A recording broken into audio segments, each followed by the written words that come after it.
those lateral raises done. Get those push-ups out the way. Finish those pull-ups, man. Wait, what? What do you mean you can't? You got pain in your shoulder? Come on, man, let's get rid of that. Let's whip those shoulders back into shape.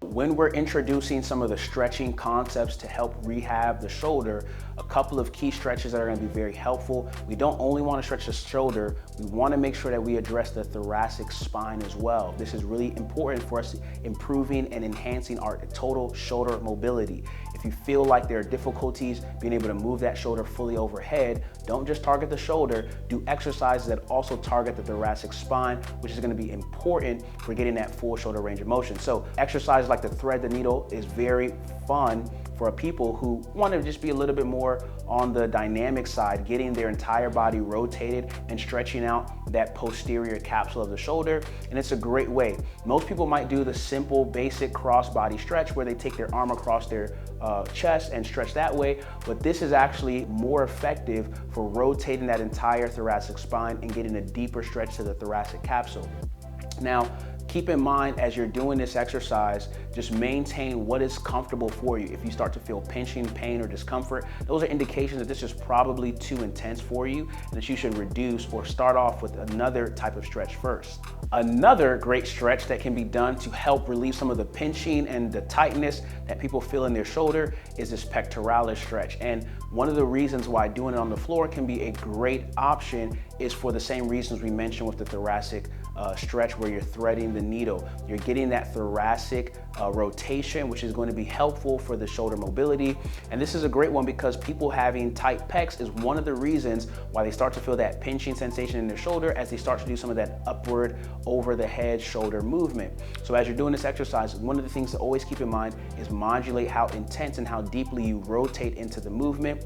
You can go further or go without going as deep into the stretch just to still get a benefit from it by stretching out that pec muscle and also getting the rotation from the shoulder as well. So give this a try. And one of the things that we keep in mind as we're stretching is we want to start off on intervals of 15 seconds, 20 seconds, 30 seconds, depending on how intense the pain and the discomfort is. So for somebody who can't handle as much of the stretching and has a lot of pain, one of the things that they should be keeping in mind is starting off with a lesser duration of holding for the stretch.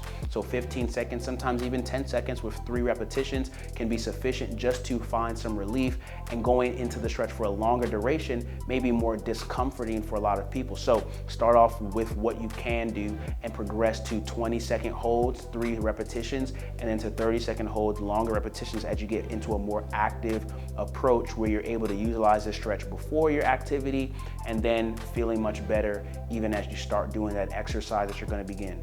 Now that we talked about some of the indirect ways that you can help to heal the shoulder, let's talk about some of the direct exercises that are really going to target that shoulder muscle. And this is definitely more advanced for people who, again, can do this in a pain-free range and feeling comfortable. You want to think about doing this within 10 to 15 reps. And so the shoulder front raise is going to be very effective for people who are able to do this without pain and discomfort. Again, starting and choosing a weight with a kettlebell that is appropriate for you, whether 5, 10, or 15 pounds. This is going to vary for everyone, but you should be able to do about 10 to 15 reps feeling pretty much no pain with these kind of exercises as an indication that this is going to be helpful from a therapeutic standpoint. So as you're doing that front raise, making sure that if you can't get all the way to that 90 degrees where you're parallel to the shoulder, then you probably want to reduce the weight. Now, the alternative is using a resistance band, which can actually be even more difficult. Using foot placement is very helpful to determine how much slack or how taut that resistance band is, which will determine how much resistance you feel throughout the entire motion. So the resistance band and the kettlebell can both be equally effective, but you have to modulate and choose which kind of resistance is going to be best for you, as well as which one you can use without having pain or discomfort while getting through the 10 to 15 repetitions.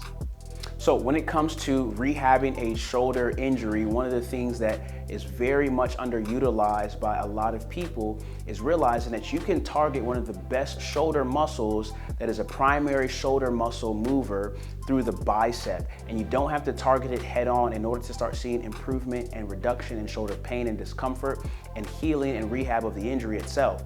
So using a bicep curl is a great way to not only increase blood flow to the shoulder joint, but to help start rejuvenating the actual muscle tissue itself. And so using a bicep curl with a dumbbell or even a kettlebell, or even using a bicep curl with a resistance band, is a very effective way to start getting the healing nutrients to that shoulder muscle and starting helping that joint to feel more stabilized as you're going through the resistance of lifting several repetitions of the weight or the resistance. Now, you'll probably want to start off with a moderate weight where you can do 10 to 15 or even 20 repetitions without discomfort. Everything that you're doing with these exercises should be without pain and without discomfort. It should just be a general challenge. And if it causes pain or discomfort, reduce the resistance of that weight, or with the resistance band, go to a lighter band. Keep in mind, as you use a resistance band for bicep curls, you want to make sure that your foot placement is appropriate. For those of you who are more advanced, using the reverse bicep curl with a kettlebell plus a resistance band is a great way to be able to provide some nutrients and restoration to that bicep tissue. So the shoulder muscles are very complex. There are so many that circumference that shoulder, and the bicep is one of the primary ones. And so when we're using this reverse curl method, what we're trying to do is a few things. We want to provide some distraction to the joint, and so the resistance band is going to give us enough tension that's going to help to counter pulling that shoulder joint down out of the socket and providing some relief. One of the things you should keep in mind as you're doing this reverse curl using the kettlebell and the resistance band is how you thread it is important. So putting that resistance band through the top of the kettlebell and then stepping both feet into each end of the resistance band is going to be the best way for you to be able to thread this pretty simply. Now, keep in mind, doing this advanced type of exercise is beneficial when you can do it in a pain-free range of motion. So essentially, as much as you can do this pain-free is the degree that you should be doing it. If you can't do this without pain, that's an indication that you're not ready for it. More pain does not mean more improvement. You actually want to measure your ability to get better based on how much you can do that doesn't cause you pain. And so as you begin to progress through some of these exercises, whether it's from the bicep curl with the kettlebell or just with the resistance band, and you're progressing to the reverse curl, that's going to be a good indication for you that you're actually making improvement because you're able to do harder things with less pain. So whether you're a weightlifter, a tennis player, a CrossFitter, or someone who just loves to do Brazilian Jiu-Jitsu, shoulder pain doesn't have to stop you or get in your way. One of the things that you can incorporate is what we've used for our patients, which is the SMS method, the stretch, mobilization, strengthen method of incorporating a rehabilitative corrective exercise program to heal every single tissue that's a part of the shoulder, and this is very effective. I want to encourage you and invite you to our Better Body Challenge, where we're going to help you to learn how to get stronger, play longer, and play even better without limiting pain and discomfort. Go to the betterbodychallenge.com and sign up. And check out this video for people who have shoulder pain when they're sleeping at night.